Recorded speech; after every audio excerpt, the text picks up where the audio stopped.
If you're planning a Labor Day cookout, stop scrolling because we've got your menu covered. We're talking Dr. Pepper baked beans, Coke ribs, and a grilled Brat Bar that will wow your guests. Hi, I'm Angie. Welcome back to Dinner and Aside.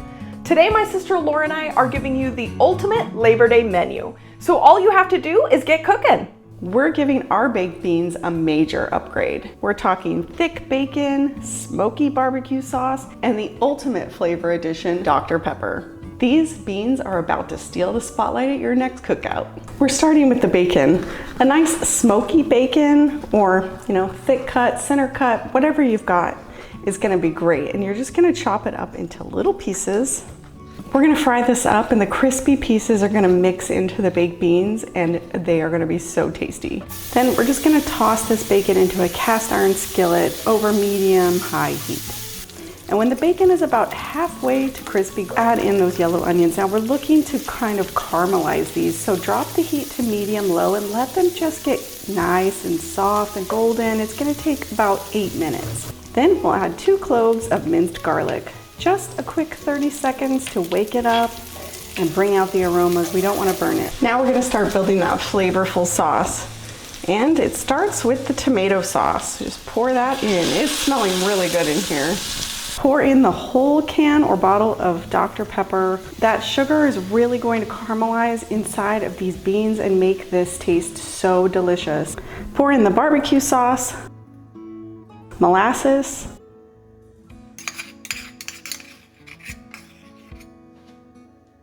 Worcestershire, apple cider vinegar, and a little mustard powder is going to give it a little extra zing. If your nose isn't doing a happy dance right now, I don't know what to tell you. It smells amazing in here. So next we're going to add the beans, and you can go a couple different directions with the beans. You can use dried beans, just rehydrate them and cook them, or you can use canned pinto beans. Now, obviously I'm using canned pinto beans because it's so much faster. Let's just get these all right in here to the sauce. Now they're gonna sit here in the sauce and simmer for a little while so that it thickens up and it's gonna be so tasty. It's gonna start to bubble a little bit. You wanna keep it at a low boil like this for about 30 minutes. You could also pop this in the oven if you wanted, about 350 degrees Fahrenheit. You're just looking for a nice low boil. Stir it now and then until the sauce is thick and sticky and smoky and wonderful. Is it ready to eat? Yep, just the right balance of flavor. Wait until you try this.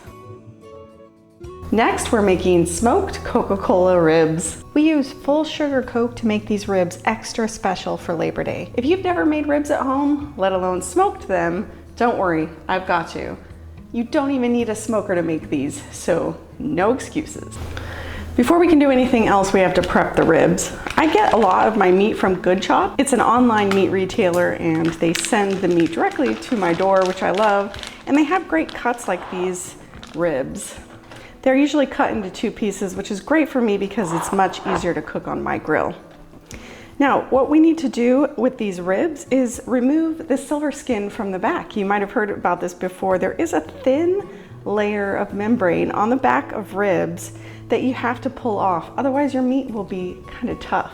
Yeah, that's a hard no for me. Agreed. Good thing there's an easy way to do this. Just find a corner of the silver skin. Grasp it with a paper towel and pull. It won't necessarily come off in one long piece. Place the ribs into your pan. You need one that is big enough to hold the meat, but also that can fit in your fridge. It is pretty important that you use real sugar, Pepsi or Coke. So why the real sugar Coke? What is it doing in there? Great question. There's actually a couple of reasons why we use real Coke, and a lot of them come down to real cane sugar versus high fructose corn syrup. Nobody loves that high fructose stuff anyways, but it does a couple of things for the meat. One, it's highly acidic. That's gonna break down some of the fibers in the meat and make it more tender. And it gives it a richer, more balanced flavor. The real sugar is gonna lead to a nice, beautiful caramelized finish when we put it on the grills. All right, so pour in your Coke. Lovely. Okay, and then also pour in the soy sauce. Now this is not going to cover the ribs. That's okay, don't panic, that's what we want. It's just going to fill the bottom.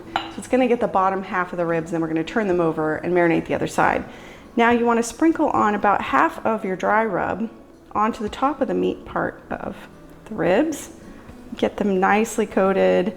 This is a mixture of salt, pepper, garlic powder, onion powder, a little bit of paprika.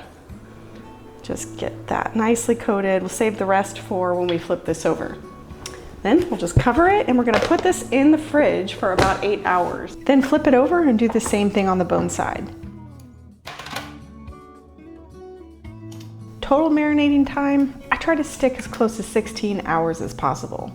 Max 24 hours, otherwise the meat starts to break down a little too much.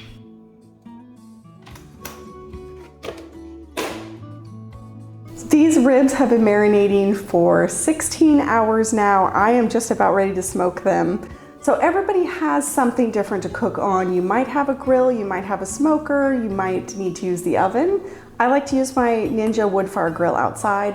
Whatever method you want to use, that's great. And you're just going to get it fired up to about 250 degrees. And then if you're using a smoker, you want to put your wood pellets in. Today I am using hickory flavor. You can use anything you like. Applewood's a really great option too. Now, if you don't have a smoker, we do want to put some smoke flavor into these if possible. So if you're using an outdoor grill, I'm going to give you a second option here in just a second.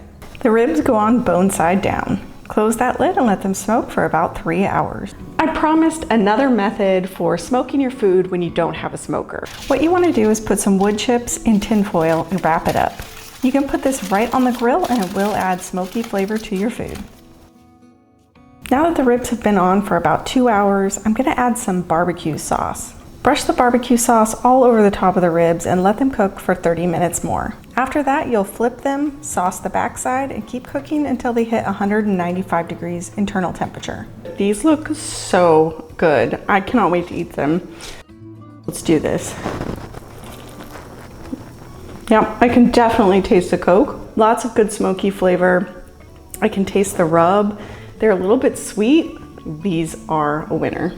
The party isn't complete without hot dogs. Well, in this case, brats.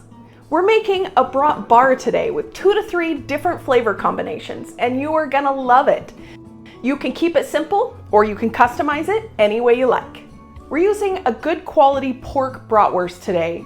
The main thing is to find one that has a good natural casing, because that's what gives you that snap when you bite into it.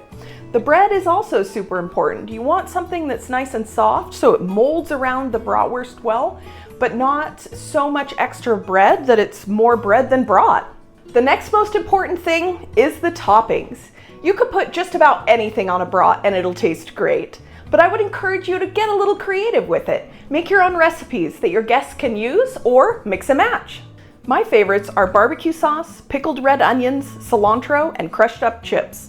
Another great option is grilled peppers and onions and a chipotle mayo. Or try chipotle coleslaw, corn, and jalapenos. All of these options are fun, but there are so many different combinations you could try. So get creative with it, or just stick with the classics. Either way, it's better to get all of your toppings ready to go before you grill your brats. We're gonna preheat this for at least 10 to 15 minutes with the lid closed. You're looking for a medium heat between 350 and 400 degrees Fahrenheit. If it doesn't get hot enough, your food is gonna stick and you won't get those great grill marks. But if it's too hot, your brat casings are gonna burst, the juices are gonna run out, and it's gonna leave you with dry, burnt sausage. So medium heat is what we're looking for. We're gonna start our brats on direct medium heat so they can get some good color. And then if they start to brown too fast, we're gonna move them to a cooler spot so they can finish cooking through without burning. We're just gonna lay these over medium heat and get them going. The brats are gonna take about 15 minutes to cook, but after about 5 minutes, it's time to give them their first turn. See that? That gorgeous browning is exactly what we want. While the brats are cooking, I'm just gonna stick the buns right up on this top shelf so they can get a little warm. We're almost there. When they're done, take them off and let them rest for 5 to 10 minutes before serving. Now all you have to do is set everything out and let your guests build their perfect brat. You know, these brats are a great way to elevate your menu, but still serve a classic that everyone loves. I think I'm going for the barbecue sauce, pickled onions, cilantro, and crushed up corn chips. I mean, doesn't that sound amazing?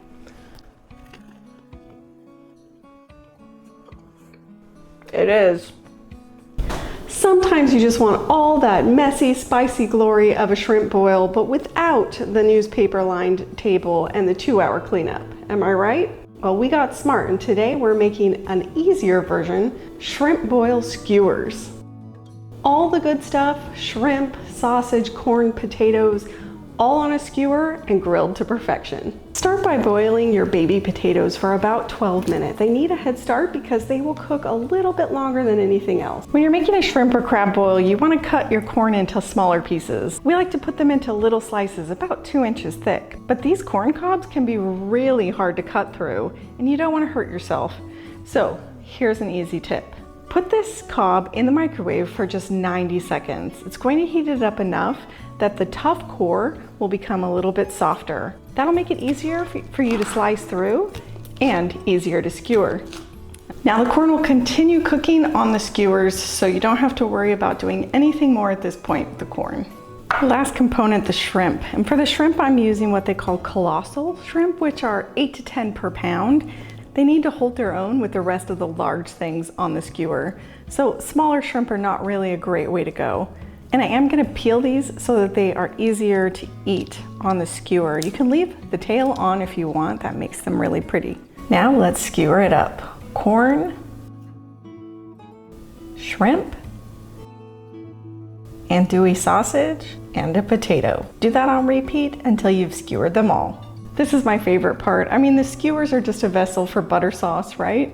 You need melted butter, Old Bay seasoning, lemon juice, and some granulated garlic. This is your basting sauce, and it really takes the skewers to the next level. Grill these beauties for 2 to 3 minutes per side. Baste them a couple times as they cook. The shrimp should be pink, the corn a little charred, and the sausage should be sizzling. That's all there is to it. Shrimp boil skewers, way less mess, way more flavor. Why didn't we think of this before? It's genius. I hope you enjoyed these Labor Day food ideas. Let us know what you're cooking in the comments. We love to hear your feedback. If you're looking for even more outdoor barbecue food ideas, check out this video here before you go.